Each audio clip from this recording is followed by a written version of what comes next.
other pretenders to the throne should take note. On EALA, Mr. Speaker, I wish to inform the members that I was privileged to accompany the Speaker to Uganda. As already advised, the Republic of Burundi was to be our next host but could not host for other reasons. But next in that rotation should have been the East African Legislative Assembly, who also were unable to host again for reasons that can be discussed later. The Republic of Uganda was then to host after that, and therefore it took the persuasion of our Speaker and other speakers who were present to persuade the Republic of Uganda to bring forth their hosting essentially by 2 years, and they graciously accepted, confirming that they'll be able to host the games between 5th and 17th of December, and left the details of the exact place for hosting to the Central Planning Committee that should be meeting anytime soon.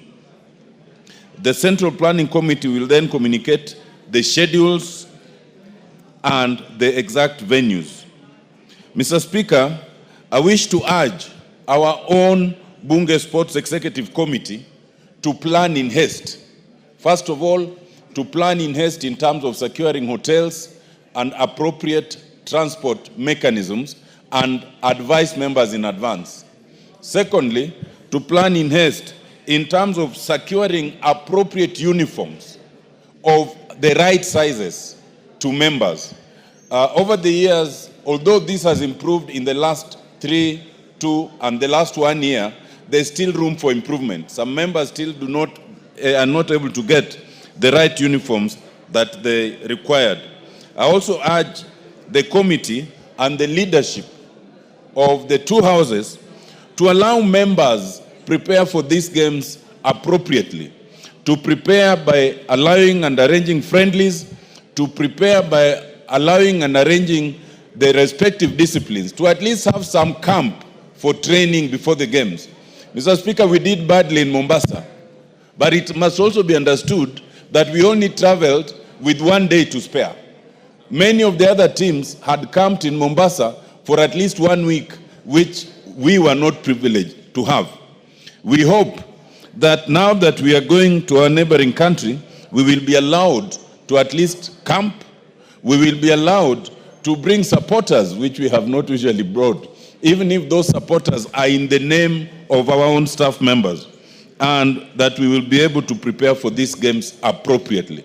Mr. Speaker, I am confident that the 8 or 9 disciplines that will be participating, we will do much better than we did in Mombasa.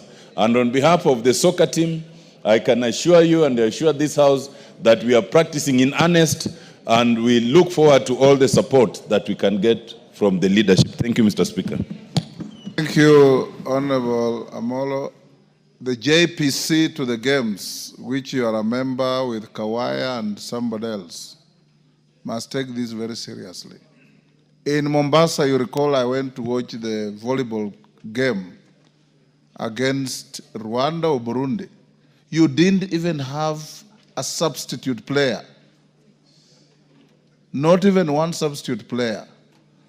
And we were not very comfortable. You saw our football, how Tanzania sent rings around us, and so on and so forth. Please prepare in earnest. The clerk is directed, like I said, to enable the teams to prepare properly and thoroughly. You must be physically fit to play football, Honorable Mboko Milemba.